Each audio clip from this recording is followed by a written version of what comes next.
Gear up for the future with Quantum University. Write your success story with our new age programs that shall be amongst the top 3 most rewarding careers in India and across the globe in the next decade. One of the reasons why Quantum is a leading private university in India is these world-class partnerships which makes it stand out among the rest.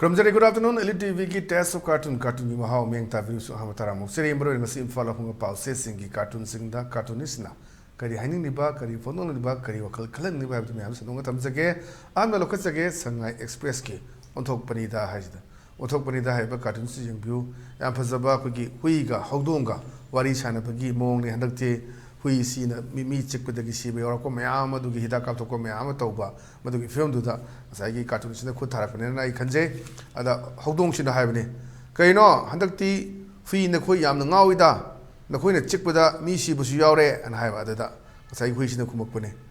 handak ka khiba nongmai gi makhol bhom gi tear gas ki makhol mayam duna kok si lekhat khre na khoi na tai masu ngaw ba hore ai ki dana manak ta changdrabani kari hidak charaga phani na hui masen handak se khoi gi hui na chikpada mi mari si re kana anti rabies vaccine oi ka thok ni bagi ge ji mi pai na ma myam yaw du ni yam ta ga pun si ji hui na chikpada gi si ba gai se adu na ya hodong gi ni hodong ko hui gi ni lei se da ngang ga lei ji hui gi si saktam se adu na hodong du na hairak pu ni kaino handak ti hui na khoi si yam ngawi da na khoi na mi chikpada si bu su yaw re na hairak pu ni da hui si na khumak pu ni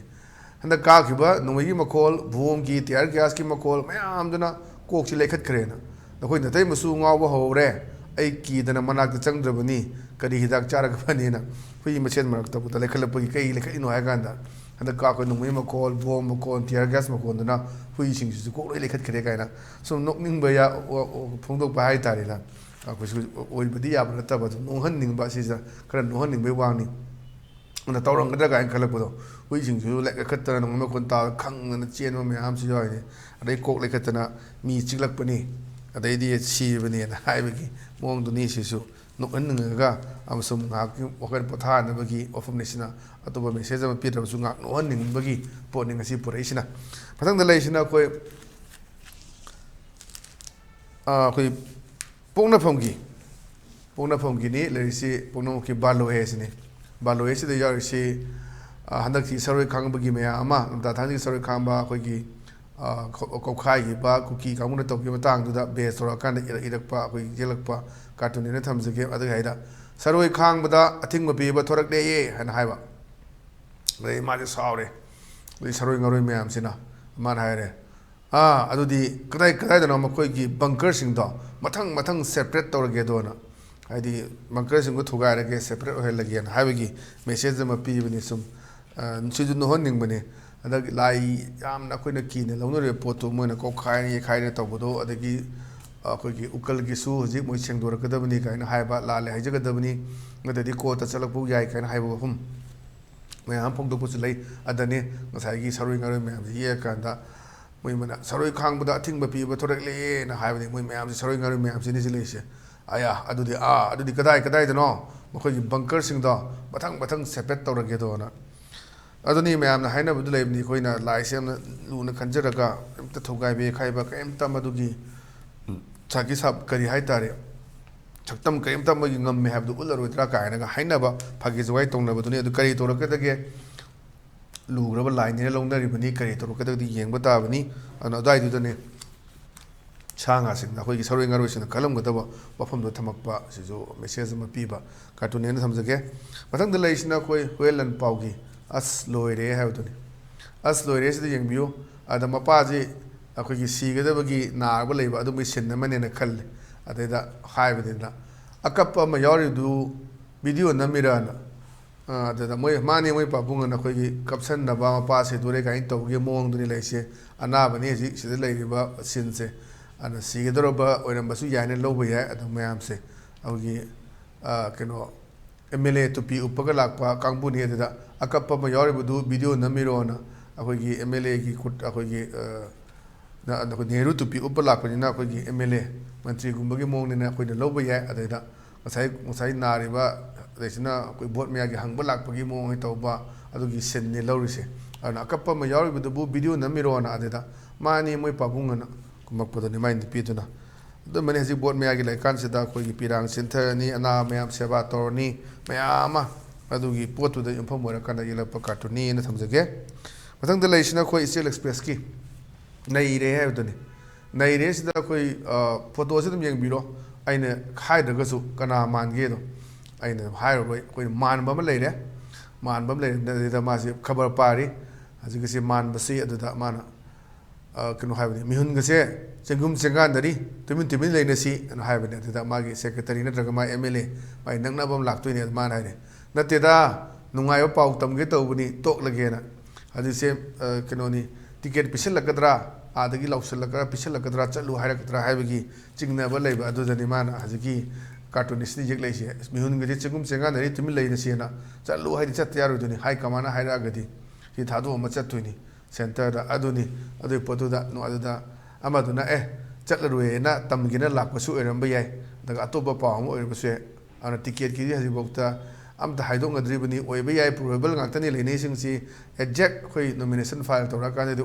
ꯁꯤ ꯊꯥꯒꯠꯂꯦ ꯃꯣꯏꯒꯤꯗꯤ nomination file ꯇꯧꯈ꯭ꯔꯦ ꯍꯥꯏꯗꯤ ꯈꯪꯉꯛꯀꯗꯣꯏꯅꯦꯕ ꯑꯗꯨꯅ ꯁ꯭ꯋꯥꯏꯁꯤꯗꯅꯤ ꯃꯌꯥꯝꯁꯤ ꯑꯩꯉꯣꯟꯗ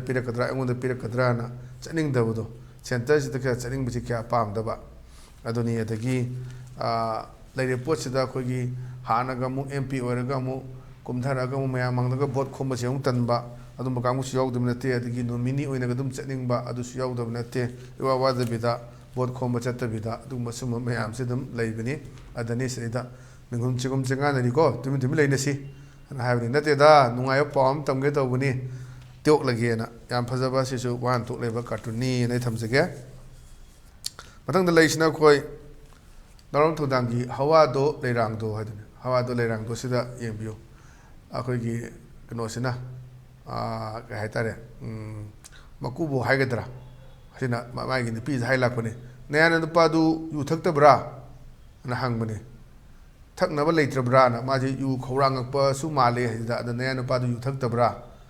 ꯑꯗꯨꯅ ꯊꯛꯅꯕ ꯂꯩꯇ꯭ꯔꯕ꯭ꯔꯥꯅ ꯍꯪꯕꯅꯤ ꯃꯥ ꯊꯛꯅꯤꯡꯉꯛꯄꯁꯨ ꯃꯥꯜꯂꯤ ꯑꯗꯣ ꯑꯥꯔꯊꯁꯤ ꯑꯩꯈꯣꯏꯅ ꯄꯨꯔꯀꯥꯟꯗ ꯅꯌꯥ ꯅꯨꯄꯥꯗꯨ ꯌꯨ ꯊꯛꯇꯕ꯭ꯔꯥ ꯊꯛꯅꯕ ꯂꯩꯇꯕ꯭ꯔꯥꯅ ꯑꯅ ꯈꯔ ꯀꯩꯅꯣꯁꯤꯅ ꯃꯀꯨꯕꯣꯛꯁꯤꯅꯒ ꯑꯃꯨꯛ ꯄꯥꯝꯃꯛꯀꯤ ꯃꯑꯣꯡꯗ ꯏꯌꯥ ꯅꯨꯄꯥꯗꯒꯤ ꯑꯗꯨꯝ ꯅꯤꯔꯒ ꯊꯛꯄꯒꯤ ꯃꯑꯣꯡ ꯂꯧꯔꯀꯥꯟꯗ ꯑꯗ ꯃꯀꯨꯕꯣꯛꯅ ꯍꯥꯏꯔꯛꯑꯗꯤ ꯃꯌꯥ ꯅꯨꯄꯥ ꯑꯗꯨꯝ ꯊꯤꯜꯂꯛꯀꯗꯣꯏꯅꯤ나 ꯑꯗꯨꯒꯤ ꯄꯣꯠꯇꯨꯗ ꯑꯣꯏꯅ ꯎꯕ ꯑꯩꯈꯣꯏꯅ ꯆꯤꯡꯁꯤꯟꯖꯕ ꯍꯥꯏꯇꯥꯔꯦ ꯑꯗꯨꯒ ꯑꯇꯣꯞꯄ ꯑꯥꯔꯊꯁꯤ ꯑꯇꯣꯞꯄ ꯂꯩꯇꯦꯅ ꯈꯜꯂꯦ ꯑꯩꯁꯨ ꯈꯪꯖꯕ ꯑꯗꯨꯅꯤ ꯅꯌꯥ ꯅꯨꯄꯥꯗꯨ ꯌꯨ ꯊꯛꯇꯕ꯭ꯔꯥ ꯊꯛꯅꯕ ꯂꯩꯇ꯭ꯔꯕ꯭ꯔꯥꯅ ꯑꯗꯨꯒ ꯃꯊꯪꯗ ꯂꯩꯔꯤꯁꯤꯅ ꯑꯩꯈꯣꯏ ꯄꯤꯄꯜꯁ ꯀ꯭ꯔꯣꯅꯤꯀꯜꯒꯤꯅꯤ ꯄꯤꯄꯜꯁ ꯀ꯭ꯔꯣꯅꯤꯀꯜꯒꯤ ꯂꯩꯔꯤꯁꯤ ꯐ꯭ꯔꯥꯏꯗꯦ ꯐꯟꯗꯅ ꯃꯌꯥꯝꯁꯤꯗ ꯋꯥ ꯉꯥꯡꯕꯅꯤ ꯏꯁꯇꯦꯖꯗ ꯂꯩꯔꯒ ꯑꯗꯩꯗ ꯃꯥꯅ ꯍꯥꯏꯕꯗꯨꯅꯤ ꯃꯌꯥꯝꯁꯤꯅ ꯈꯟꯕꯗꯨ ꯀꯩ ꯍꯥꯏꯅ ꯐ꯭ꯔꯣꯝ ꯗꯤꯌꯔ ꯄꯔꯁꯅꯦꯜ ꯑꯦꯁꯦꯠꯁ ꯗꯤꯀ꯭ꯂꯥꯔꯦꯁꯟ ꯂꯩꯔꯤꯕ ꯚꯣꯠ ꯂꯦꯞꯀꯗꯧꯔꯤꯕ ꯃꯌꯥꯝꯁꯤꯒꯤ ꯃꯥꯒꯤ ꯂꯩꯖꯕ ꯑꯦꯁꯦꯠꯁꯤ ꯀꯔꯤꯅꯣꯅ ꯗꯤꯀ꯭ꯂꯥꯔ ꯇꯧꯕ ꯃꯇꯝꯗ we will obviously come to know ꯇꯁꯦꯡꯅ ꯈꯪꯒꯅꯤ how much they lied and why should we trust them ꯑꯅ ꯑꯗꯨꯅ ꯃꯣꯏ ꯄꯩꯁꯥ ꯅꯨꯡꯁꯥ ꯀꯌꯥ ꯂꯩꯒꯦ ꯑꯦꯁꯦꯠꯇꯨꯗ ꯈꯪꯒꯅꯤ ꯑꯗꯨꯕꯨ ꯍꯩꯁꯤꯗꯩꯗ ꯑꯦꯁꯦꯠꯇ ꯄꯟꯗꯦ ꯍꯥꯏꯕꯒꯤ ꯃꯌꯥꯝꯗ ꯑꯗꯨꯝ ꯀꯦꯁ ꯇꯧꯅꯕ ꯈꯣꯠꯅꯕ ꯑꯗꯒꯤ ꯂꯥꯏꯔꯤꯛ ꯇꯝꯐꯝ ꯑꯣꯟꯅꯗꯦ ꯁꯥꯔꯇꯤꯐꯤꯀꯦꯠ ꯑꯣꯟꯅꯗꯦ ꯍꯥꯏꯕꯒꯤ ꯇꯣꯉꯥꯟ ꯃꯌꯥꯝ ꯑꯃ ꯂꯩ ꯑꯗꯨꯅꯤ and from their personal assets declaration we will obviously come to know how much they lied and why should we trust them ꯑꯗꯨꯅ ꯑꯣꯏꯗꯕ ꯉꯥꯡꯕ ꯃꯌꯥꯝ ꯑꯃ ꯇꯧꯔꯒꯗꯤ ꯑꯩꯈꯣꯏꯅ ꯀꯃꯥꯏꯅ ꯊꯥꯖꯕ ꯍꯧꯖꯤꯛꯁꯤ ꯑꯃꯨꯛ ꯀꯔꯣ ꯂꯩꯔꯒꯁꯨ ꯑꯦꯁꯦꯠꯇꯗꯤ ꯂꯥꯛ 10 ꯂꯩ 15 ꯂꯩꯅ ꯂꯣꯏ ꯏꯔꯛꯀꯗꯣꯏꯅꯤ ꯃꯥꯒꯤ ꯑꯗꯨꯒꯤ ꯄꯣꯠꯇꯨꯅꯤ ꯑꯗꯨꯅ ꯑꯗꯨꯝꯕ ꯑꯣꯏꯗꯕ ꯉꯥꯡꯕ ꯃꯌꯥꯝꯗꯣ ꯂꯩꯔꯀꯥꯟꯗ ꯑꯩꯈꯣꯏꯅ ꯀꯃꯥꯏꯅ ꯇꯧꯅ ꯃꯣꯏꯗ ꯊꯥꯖꯕ ꯊꯝꯗꯣꯏꯅꯣ ꯍꯥꯏꯕꯒꯤ ꯋꯥꯐꯝꯗꯣ ꯊꯝꯕ ꯁꯤꯁꯨ ꯌꯥꯝ ꯐꯖꯕ ꯀꯥꯔꯇꯨꯟꯅꯦꯅ ꯊꯝꯖꯒꯦ ꯑꯗꯨꯅ ꯉꯁꯤꯒꯤꯗꯤ ꯑꯗꯨꯝꯕ ELITE TVꯒꯤ ꯇꯦꯁ ꯑꯣꯐ ꯀꯥꯔꯇꯨꯟꯒꯤ ꯃꯍꯥꯎ ꯃꯇꯥꯡ ꯑꯁꯤ ꯂꯣꯏꯁꯤꯟꯖꯔꯦ ꯃꯤꯠꯌꯦꯡ ꯇꯥꯕꯤꯔꯤꯕꯁꯤꯡꯕꯨ ꯑꯃꯨꯛ ꯍꯟꯅ ꯈꯨꯔꯨꯝꯖꯕ ꯂꯣꯏꯅꯅ ꯀꯥꯏꯅꯅꯕ ꯌꯥꯊꯪ ꯅꯤꯖꯔꯤ ꯄꯤꯅꯕꯤꯔꯁꯤ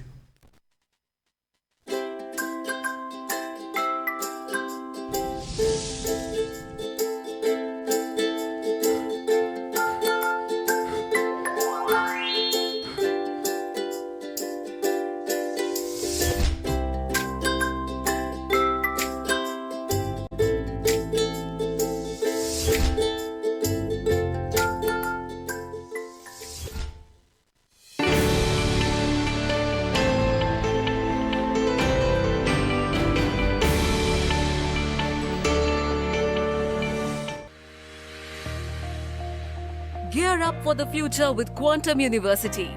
Write your success story with our new age programs that shall be amongst the top 3 most rewarding careers in India and across the globe in the next decade. One of the reasons why Quantum is a leading private university in India is these world-class partnerships which makes it stand out among the rest.